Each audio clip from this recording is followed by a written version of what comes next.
Libo-libong taon na ang nakalipas bago pa dumating ang mga Kastila sa Pilipinas. Bago pa naitatag ang mga lungsod at kalsada. May mga punong tumutubo na sa mga kagubatan ng ating bansa. Mga punong nakakita sa paglipas ng panahon. Mga punong nakasaksi sa pagdating ng mga unang tao sa kapuluan. Mga punong nakaligtas sa bagyo, lindol, pagsabog ng bulkan at maging sa digmaan. Ngunit sa kasalukuyan, kawamazing, marami sa mga punong ito ang unti-unti nang nawawala. Dahil sa pagputol ng kagubatan, pagmimina, urban development at climate change, ang ilan sa mga puno na dating karaniwan sa Pilipinas ay halos hindi na makita ngayon. Ang iba ay ilang daang puno na lamang ang natitira sa buong mundo. Habang ang iba naman ay dito lamang sa Pilipinas tumutubo at wala sa ibang bansa. Sa video na ito, ka-amazing, aalamin natin ang ilan sa mga pinaka-rare na puno sa buong Pilipinas. Ang ating number 1 sa listahan ay isang puno na napakabihira na ayon sa ilang botanist, maaaring mawala sa loob ng susunod na ilang dekada kung hindi ito mapoprotektahan. Kaya mga ka-amazing, simulan na natin. Number 10, Mangkono Tree. Sa listahan ng pinaka-rare na puno sa Pilipinas, magsisimula tayo sa isang puno na kilala sa sobrang tibay nito. Ang Mangkono Tree o mas kilala bilang Philippine Ironwood. Ang scientific name nito ay Xanthostemon verdogonianus. Kung mayroong isang puno sa Pilipinas na maaring ihambing sa bakal, ito na marahil ang mangkono. Ang kahoy na ito ay napakatigas at napakasiksik. Sa katunayan, ayon sa mga forestry experts, ang density ng kahoy nito ay isa sa pinakamataas sa lahat ng puno sa Southeast Asia. May mga kwento pa nga na kapag ginamit ang ordinaryong lagari sa pagputol ng mangkono, mabilis na napupudpod ang talim ng lagari. Dahil dito, naging napakahalaga ng mangkono noong unang panahon. Ginamit ang kahoy nito sa paggawa ng tulay, pier, barko, poste at railway tracks. Ang isa pang dahilan kung bakit mahalaga ang mangkono ay dahil napakatagal nitong mabulok. Kahit nakababad sa tubig o sa ulan sa loob ng maraming taon, nananatili itong matibay. Ngunit may isang malaking problema. Napakabagal lumaki ng punong ito. Ayon sa mga pag-aaral, maaaring tumagal ng 80 hanggang 100 taon bago maging ganap na matibay ang isang mangkono tree. Ibig sabihin, kung maputol ito ngayon, maaaring abutin ng 1 siglo bago mapalitan. Dahil sa matinding pagputol noong nakaraang siglo, ang mangkono ay halos hindi na makita sa maraming kagubatan ng Pilipinas. Sa kasalukuyan, makikita na lamang ito sa ilang bahagi ng Palawan, Mindoro at ilang isla sa Visayas. At dahil sa kakaunting natitirang populasyon, ang mangkono ay itinuturing na isa sa pinaka-rare hardwood trees sa Pilipinas. Number 9, Katmon Tree. Ang Katmon Tree ay isa sa mga pinakakakaibang puno na matatagpuan sa Pilipinas. Ang scientific name nito ay Dillenia philippinensis. Ang punong ito ay madaling makilala dahil sa napakalaki nitong dahon at sa kakaibang anyo ng mga bulaklak nito. Ang mga dahon ng Katmon ay maaaring umabot ng halos 30 sentimetro ang haba. Kaya kapag tumubo ito sa kagubatan, agad itong napapansin. Ngunit ang tunay na kahanga-hanga sa punong ito ay ang mga bulaklak nito. Ang bulaklak ng Katmon ay kulay puti at napakalaki. Minsan ay umaabot ng 20 centimeters ang lapad. Kapag namumulaklak ang punong ito, para itong nagiging isang natural na dekorasyon sa kagubatan. Pagkatapos mamulaklak, nagkakaroon ito ng bunga na parang maliliit na durian na walang tinik. Ang bunga ng Katmon ay ginagamit sa ilang tradisyonal na pagkain sa Pilipinas. Sa ilang probinsya, ginagawa itong jam, vinegar o kaya ay ginagamit sa pagluluto ng isda. Bukod dito, ginagamit din ang bunga at dahon nito sa traditional medicine. Noong unang panahon, ang Katmon ay karaniwang makikita sa maraming kagubatan sa Luzon. Ngunit sa paglipas ng panahon, dahil sa urban development at pagputol ng kagubatan, ang populasyon nito ay unti-unting nabawasan. Sa ngayon, makikita na lamang ang katmon sa ilang bahagi ng Sierra Madre, Bicol Region, ilang protected forests sa Luzon. Number 8. Camagong Tree, Philippine Ebony. Ang kamagong ay isa sa mga pinakamahalagang puno sa kasaysayan ng Pilipinas. Ito ay kilala bilang Philippine Ebony. Ang scientific name nito ay Diospyros blancoi. Ang kahoy ng kamagong ay napakatibay at napakaitim. Halos kulay itim na parang uling. Dahil dito, naging napakahalaga nito sa paggawa ng luxury furniture, decorative carvings, walking sticks, musical instruments at chess sets. Ang kahoy nito ay napakakinis kapag pinolosh. At kapag natapos na ang paggawa ng furniture mula sa kamagong, nagkakaroon ito ng napakagandang natural shine. Noong panahon ng colonial trade, maraming kamagong wood ang iniluluwas sa ibang bansa. Dahil dito, nagkaroon ng matinding demand para sa punong ito. Sa loob ng ilang dekada, napakaraming kamagong ang naputol. Ang mas masakla pa, napakabagal lumaki ng punong ito. Kaya nang tuluyang bumaba ang populasyon nito, nahirapan na itong makabawi. Sa kasalukuyan, ang kamagong ay itinuturing na critically endangered tree species sa Pilipinas. Number 7. Jade Vine. Kung meron isang halaman sa Pilipinas na mukhang galing sa ibang planeta, yon ay ang Jade Vine. Ang scientific name nito ay Strongylodon macrobotris. Ang halamang ito ay kilala sa kakaibang kulay ng bulaklak nito. Isang kulay na tinatawag na turquoise green o jade color. Ang kulay na ito ay napakabihira sa mundo ng mga halaman. Sa katunayan, kakaunti lamang ang mga bulaklak sa buong planeta na may ganitong kulay. Ang mga bulaklak ng jade vine ay nakabitin sa mahabang kumpol na maaaring umabot sa 1 metro ang haba. Kapag ito ay namulaklak sa kagubatan, parang may nakabitin na mga berdeng kwintas sa mga puno. Ang jade vine ay endemic sa Pilipinas. Ibig sabihin, dito lamang ito natural na tumutubo. Makikita ito sa ilang rainforest sa Luzon, Samar, Leyte.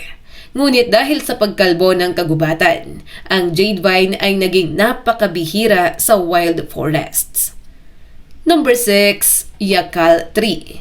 Isa sa mga pinakamatitibay at pinakamahalagang hardwood tree sa Pilipinas ay ang yakal. Ang scientific name nito ay Shorea astilosa. At kabilang ito sa pamilya ng mga puno na tinatawag na Dipterocarps, isang grupo ng mga puno na bumubuo sa karamihan ng tropical rainforest sa Southeast Asia. Ang punong yakal ay maaaring lumaki hanggang 40 hanggang 50 metro ang taas. Ang trunk nito ay tuwid, makapal at napakatibay. Ang diameter ng puno ay maaaring umabot sa mahigit 1 metro. Ang kahoy nito ay kilala sa 2 bagay. Una, sobrang tibay. At pangalawa, resistant sa tubig at anay. Dahil dito, ginamit ang yakal wood noong unang panahon sa paggawa ng matitibay na bahay, poste ng kuryente, barko at bangka, pier at pantalan, at railway sleepers. Noong panahon ng Kastila at Amerikano sa Pilipinas, ang yakal ay isa sa pinakaginagamit na kahoy sa construction. Sa mga lumang bahay na bato sa ilang probinsya, may mga bahagi ng bahay na gawa sa yakal na mahigit 100 taon na, ngunit matibay pa rin hanggang ngayon. Ngunit dahil sa matinding pagtotroso noong ika-20 siglo, ang populasyon ng yakal ay bumaba na ng husto. Ang mga kagubatan na dating puno ng yakal ay napalitan ng sakahan, pagmimina, urban development. Sa kasalukuyan, ang yakal ay makikita na lamang sa ilang protected forest reserves sa Pilipinas, katulad ng Quezon Province Forests, Samar Island Forests, ilang bahagi ng Mindanao. Dahil sa kakaunting natitirang populasyon, ang yakal ay itinuturing na endangered species. At kung hindi mapoprotektahan ang natitirang kagubatan kung saan ito tumutubo, Maaring tuluyan na itong mawala sa wild forests sa hinaharap. Number 5. Philippine teak. Ang Philippine teak ay isa sa pinakabihira at pinaka-espesyal na puno sa buong mundo. Ang scientific name nito ay Tectona philippinensis. Ang nakakagulat dito ay ang punong ito ay sa Pilipinas lamang matatagpuan. Sa buong mundo, makikita lamang ito sa ilang lugar sa Batangas, Occidental Mindoro. Ibig sabihin, kung mawala na ang punong ito sa Pilipinas, maaring tuluyan na silang mawala sa buong planeta. Ang Philippine teak ay karaniwang tumutubo sa mga coastal limestone forests. Ito ay ang mga lugar na may mabatong lupa, maalat na hangin mula sa dagat, at matinding init ng araw. Hindi lahat ng puno ay kayang mabuhay sa ganitong environment. Ngunit ang Philippine teak ay nag-e-evolve upang makasanayan ang ganitong kondisyon. Ang punong ito ay maaaring lumaki mula 15 hanggang 20 meters ang taas. Ang mga dahon nito ay malalaki at magaspang ang texture. Kapag namumulaklak ang punong ito, nagkakaroon ito ng maliliit ngunit magagandang bulaklak na kulay puti. Bukod sa pagiging bihira, mahalaga rin ang Philippine teak sa ecosystem. Ang mga puno nito ay nagsisilbing tirahan ng maraming ibon, insekto at reptiles. Ngunit dahil sa pagmimina, land conversion at urban development sa mga coastal areas, ang natural habitat ng punong ito ay unti-unting nawawala. Sa kasalukuyan, ayon sa ilang botanist, ilang daang puno na lamang ang natitira sa kagubatan. Dahil dito, ang Philippine teak ay itinuturing na critically endangered species. Number 4. Dao tree. Ang dao ay isa sa mga pinakamalalaking puno sa kagubatan ng Pilipinas. Ang scientific name nito ay Jacontomelon dao. Ang punong ito ay maaring lumaki hanggang 60 meters ang taas, halos kasing taas ng 20-story building. Ang trunk nito ay napakalapad at ang diameter ay maaring umabot sa mahigit 2 metro. Kapag nakita mo ang isang ganap na lumaking dao tree sa kagubatan, para itong isang higanteng haligi ng kalikasan. Noong unang panahon, ang dao ay isa sa mga dominanteng puno sa mga tropical rainforests sa Pilipinas. Ang malalawak na kagubatan sa Luzon, Visayas at Mindanao ay dating puno ng mga dao tree. Ang punong ito ay mahalaga sa ecosystem dahil nagbibigay ito ng lilim sa mas maliliit na halaman, tirahan sa mga ibon at pagkain sa ilang wildlife. Ang bunga ng dao tree ay kinakain ng ilang hayop sa kagubatan, kabilang ang mga ibon at paniki. Dahil dito, ang punong ito ay may mahalagang papel sa food chain ng rainforest ecosystem. Ang ilang dao tree ay maaaring mabuhay ng mahigit 500 taon. Ibig sabihin, may mga dao tree na tumutubo pa noong panahon na wala pang modernong lungsod sa Pilipinas. Ngunit dahil sa pagputol ng kagubatan, bihira na itong makita ngayon. Sa kasalukuyan, makikita na lamang ang mga natitirang dao tree sa old-growth forests, protected national parks at remote mountain forests. Number 3. Kalingag tree. Ang kalingag tree ay isang puno na may mahalagang papel sa kasaysayan ng kalakalan sa Pilipinas. Ang scientific name nito ay Cinnamomum mercadoi. Ito ang puno kung saan nanggaling ang Philippine cinnamon. Ang bark ng punong ito ay may matapang na amoy at lasa na ginagamit bilang spice sa pagkain, herbal medicine, natural remedy. Noong unang panahon, ang cinnamon mula sa Pilipinas ay isa sa mga produktong ipinagpapalit ng mga mangangalakal sa Asia.